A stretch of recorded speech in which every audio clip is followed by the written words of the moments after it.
안녕하세요. 이은비입니다. 오늘 매매는 잘 하셨나요? 11월 4일 장 마감 시황을 정리해 보겠습니다. 오늘 코스피가 상당히 좋은 모습을 보였죠. 중화권 증시가 급등을 하면서 우리도 상승으로 마감을 했습니다. 그래서 전일보다 19.26% 올린 2348.43의 거래를 종료했네요. 이렇게 어느 정도만 지수가 받쳐줘도 우리는 매매를 하는데 한결 수월함을 느낄 수 있죠. 다음 주에도 이런 모습을 보여주길 기대해 보겠습니다. 그런데 다음 주에는 굵직한 이벤트가 두 개나 있죠. 11월 8일 미국 중간선거가 있고요. 11월 12일 CPI를 발표를 합니다. 중간선거가 왜 중요하냐면 만약에 일례로 하나만 든다면 공화당이 상하원을 모두 가져가면 친환경 섹터보다는 화석연료 이쪽 섹터가 더 상승을 보일 수 있거든요. 그래서 어떤 당이 가져가나에 따라서 주식에는 약간 좋고 나쁨이 분명해질 것 같으니까 중간 선거도 좀 지켜봐야 될 거고요. 11월 10일 날 발표하는 CPI도 상당히 중요하죠. 그래서 10월 CPI 결과에 따라서 어찌됐건 단기 흐름은 결정이 될 거예요. 뭐 금리는 어쨌든 올린다고 하지만 이거를 더 급격하게 올리냐, 천천히 올리냐의 속도 조절을 CPI 결과로 볼 것으로 보는데요. 일단 예상을 하기에는 8.1%로 예상이 되어 있는데 만약에 이보다 높으면 당연히 연준은 긴축의 속도를 더 높이겠죠. 그래서 11월 10일 CPI 발표가 우리 증시에는 큰 영향을 미칠 것이니 다음 주에는 현금 보유를 좀 하고 있는 게 좋을 듯 합니다. 그러면 오늘은 어떤 sek터가 시장에 관심을 받았는지 한번 정리를 해볼게요. 전일 시간에 좋은 모습을 보였던 모다노이칩이 시가 16.13%로 시작해서 고가 26% 넘게 상승을 했습니다. 모다노이칩은 애플카보다 소니카가 먼저 나온다 해서 소니카 관련주로 편입이 된 종목이었는데요. 모다노이칩이 소니 납품사였던 이노칩 테크놀리지를 합병한 바가 있어가지고 관련주로 편입이 되었었거든요. 그래서 오늘 소니차 관련주로 가장 먼저 좋은 모습을 보였고요. 이렇게 보시면 일봉상에 갭을 발생을 했는데 이 갭을 어떻게 처리하고 갈지를 한번 지켜보시면 좋을 것 같습니다. 다음으로 전일 좋은 모습을 보였던 메타버스 관련주들을 한번 보겠습니다. 메타버스 관련주들은 삼성전자가 의료용 VR 기기를 이 전파 인증 받았다 이런 뉴스가 나오면서 메타버스 관련주들이 상승을 했는데요.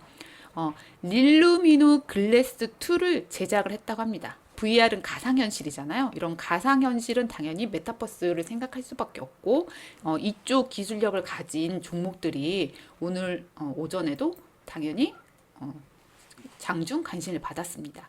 보시면 선익 시스템이 오늘은 대장이지 않았나 싶은데요. 선익 시스템 보면 시가 8.82% 시작을 해서 24%까지 상승을 했네요.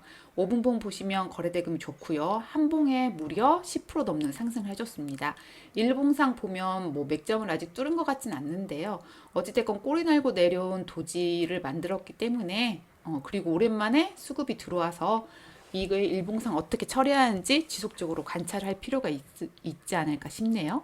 그리고 다음으로는 MP인데 MP도 역시 20% 넘게 상승을 했습니다. 그리고 코세스, 뉴프렉스 이런 종목들이 있는데 어찌됐건 어제도 말씀드렸지만 한 섹터에 수급이 많이 들어왔다. 이거는 그냥 한꺼번에 죽일 수는 없죠. 그렇기 때문에 지속적으로 관찰을 해주시는 것이 좋습니다. 그리고 자 오전에 금리 인상주가 또 좋았죠. 방금 말씀드린 거예요. 제가 어제 정리를 했었는데 금리 인상주가 어제 어땠나요? 장초에 돈을 바짝 쓰고 주가를 밀어버렸죠. 그런데 한 종목만 그런 게 아니라 이 섹터 전체가 그랬습니다. 그래서 제주은행을 보시면 이렇게 시초에 올랐다가 쭉 내렸죠. 5분봉 차트를 보면. 그리고 오늘 다시 이렇게 올렸네요. 여기 일봉상 보면 시가 갭을 띄운 후에 주가를 밀고 오늘 다시 상승을 했습니다. 푸른저축은행도 마찬가지고 SCI 평가정보도 마찬가지네요. 아직 연준이 빅스텝을 강행할 것이다. 한은도 당연히 24일 금리 인상을 할 것이다라는 재료가 남아있기 때문에 이 금리 인상 관련주도 오늘 잠깐 시장에 관심을 받았었습니다. 그리고 아무래도 어제 오늘 가장 핫했던 종목들은 네옴시티죠. 인디에프하고 국영지에nem이 상한가를 기록했는데 오늘 유일하게 상한가를 기록한 두 종목이 네옴시티에서 나왔습니다. 인디에프는 보시면 쌍용건설이 네옴시티 메가 프로젝트 수주 지원단에 포함이 되면서 인디에프가 영향을 받은 건데 인디에프는 쌍용건설 인수를 추진 중인 글로벌 아세아가 최대 주주로 있기 때문에 관련주로 편입이 되었습니다. 오늘 네옴시티 관련주를 보면 어떤 종목은 상승을 했고 어떤 종목을 하락을 했죠. 그게 원희룡 장관과 같이 원팀에 포함이 됐냐 안 됐냐에 따라 달라졌는데요. 원팀에 포함된 종목들을 보시면요. 회사들이죠. 쌍용건설, 그래서 쌍용건설 관련주 인디에프가 상한가를 갔고요. 코오롱 글로벌, 오늘 코오롱 글로벌도 뭐 18% 이상 상승을 했던 것 같아요. 한미글로벌은 이미 반영이 많이 된 종목이고 히림, 그래서 어제 히림이 상한가를 갔고 오늘도 20% 넘게 상승을 했던 종목이죠.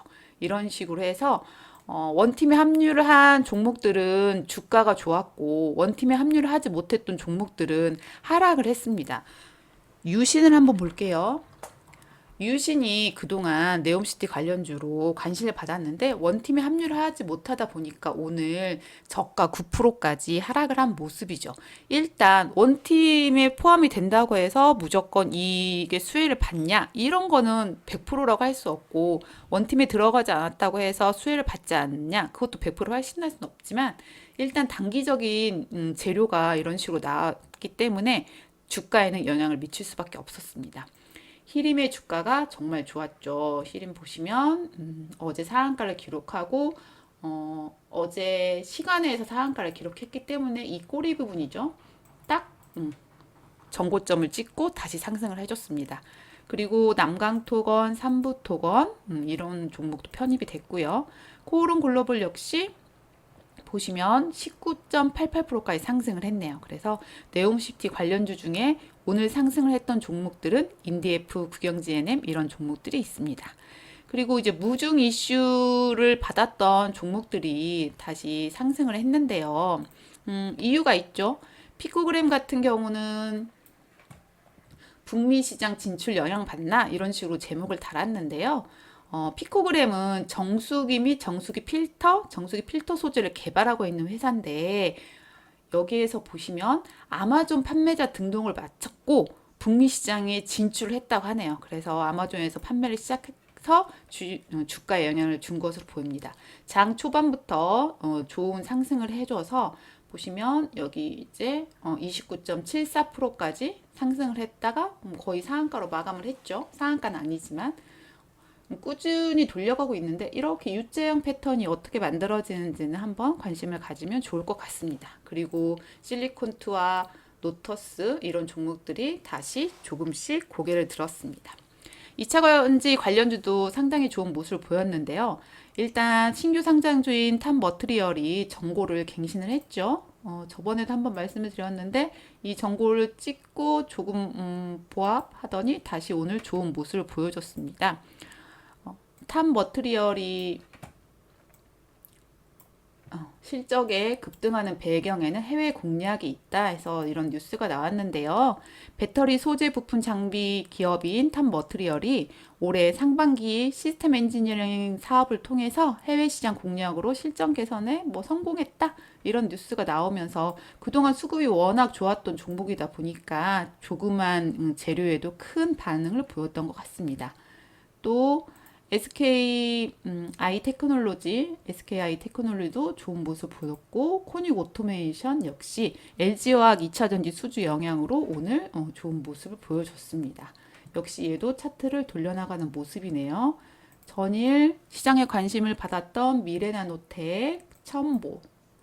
첨보는 전해질이죠. 첨보가 이렇게 시가총액이 큰 종목도 오랜만에 좋은 상승을 보였습니다. 장 후반에 관심을 받았던 LG그룹 애플카 관련주를 보면요. 이건 약간의 뭔가 뉴스가 살짝 나오긴 했는데, LG그룹 애플카를 위해서 TF팀을 만든다 이런 식으로 뉴스가 나와서 장 후반에 보시면 급등을 했거든요. 그래서 보면 61선과 121선을 완전히 뚫는 양봉이 나왔네요. 태아노 사업이. 그럼 이 종목이 어떻게 갈지 한번 지켜보시면 좋을 것 같아요. 그리고 LG전자 이렇게 굵직한 종목도 오늘 상승을 했습니다. 이 LG그룹 애플과 관련주는 뭐 정확하게 뉴스가 딱 나온 건 아니었거든요. 그런데 많은 분들이 먼저 소식을 받고 여기에 영향을 받아서 매매를 한 것으로 보입니다. 자, 그리고 KC 관련주들이 또 상승을 했거든요. KC 그린 홀딩스가 상승을 했고, 보시면 두 종목이 좋은 모습을 보였는데요. KC코트레리 현대제철과 충남 당진 삼코크스 공장 탈황탈질 설비 신설 공사를 체결했다. 발음하기가 힘드네요. 어쨌든 공급 제약이 일어나면서 두 종목 모두 크게 상승을 했는데요. 보시면 KC코트레리 거래액은 크지 않지만 어찌됐건 더 잘 지켜졌고요. KC그린 홀딩스는 약간 꼬리를 달고 내려왔네요. 공급을 했다는 거는 좋은 거니까 약간 실적에 반영을 해준 걸로 보이고요. 어제 장 시황 정리를 하면서 재건주가 마지막에 돈이 들어온 것이 보인다라고 제가 말씀드렸죠. 아니나 다를까 오늘 좋은 상승을 해줬는데 오늘은 데모가 대장주였고요. 마지막에 꼬리를 달고 내려왔는데 만약에 이걸 시간에서 올렸으면 어땠을까라는 생각이 드네요. 근데 어찌됐건 우크라이나와 러시아가 전쟁이 끝날 수밖에 없고 그러면 재건을 할 수밖에 없기 때문에 지속적으로 좀 관심을 가져야 되는 섹터가 아닌가 싶습니다. 그래서 이거는 뭐 이틀 전 뉴스인데요. 프랑스 우크라이나 재건 지원 시동을 걸었다 뭐 이런 건데 앞으로 재건에 관한 뉴스는 꾸준히 나올 것이라고 생각이 듭니다. 보시면 애경산업이 오늘 개별주라고 해야 되나요? 섹터에 묶였다고 해야 되나요? 제가 광군제하고 물음표를 치긴 했는데 광군제 영향도 받았겠지만 오늘 대부분 리오프닝 관련주인 화장품이나 아니면 관광, 항공 이런 관련주들이 좋았거든요. 아모레지, 아모레퍼시픽, 이츠한불 이런 식으로 화장품 관련주도 돈이 들어왔고 롯데관광개발 하고 대한항공우는 무려 29.96%까지 상승을 했었습니다. 그래서 이쪽에 뭔가 이제 리오프닝이나 아니면 여행 쪽 이런 쪽으로 돈이 들어온 것 같은데요. 아직은 뚜렷한 뭔가 큰 뭐 매력적인 뉴스는 없기 때문에 차트를 만들어 가나 정도 생각을 하면 좋을 것 같습니다. 그리고 지속해서 보면 카카오뱅크를 제가 11월 2일 날도 말씀을 드렸는데요. 실적이 굉장히 좋게 나왔죠. 그리고 크게 하락하지 않고 다시 오늘 상승을 했습니다. 카카오뱅크, 카카오페이 많은 분들이 가지고 있는데 꾸준히 우상향을 했으면 좋을 것 같고요. 디올 인베스트먼트는 오늘 개별 종목으로 상승을 했죠. 상당히 좋았는데 보시면 이런 뉴스가 나왔어요. 한림대학교 김태성 교수팀과 BMT 연구진이 72시간 내에 암세포 사멸을 시키는 차세대 항암제를 개발했다. 그래서 여기에 투자를 한 다올 인베스트먼트가 주가가 강세다 이렇게 했는데 보시면 제가 이런 차트를 굉장히 좋아하거든요. 오랜만에 좋은 수급도 들어왔고 570억 정도가 들어왔네요. 그리고 5일선, 21선 모두 상승을 했고 61선을 고에 놓고 있고요. 보시면 어제 살짝 뭔가 주가를 찌르긴 했네요. 그리고 장중 갭을 발생시키면서 갭을 메꾸고 다시 상승한 모습입니다. NS 역시 오늘 개별 종목으로 상당히 좋은 모습이었는데요. 원익 P&E의 흡수 합병 이슈로 인해서 다시 한번 상승을 한 것으로 보입니다. 그리고 개별 종목이 몇 가지 더 있는데요. 오늘은 뚜렷한 섹터는 이 정도로 마무리를 할 수 있을 것 같습니다. 다시 한번 말씀드리지만 다음 주에는 CPI 발표와 미국의 중간 선거가 있으니 크게 무리하지 않고 현금 비중을 좀 늘려놓고 매매를 하신다면 다음 주에도 이번 주만큼 좋은 매매를 할 수 있지 않을까라는 생각이 듭니다. 한 주 동안 정말 수고하셨고요. 즐거운 주말 보내시고 저는 다음 주에 찾아오도록 하겠습니다. 감사합니다.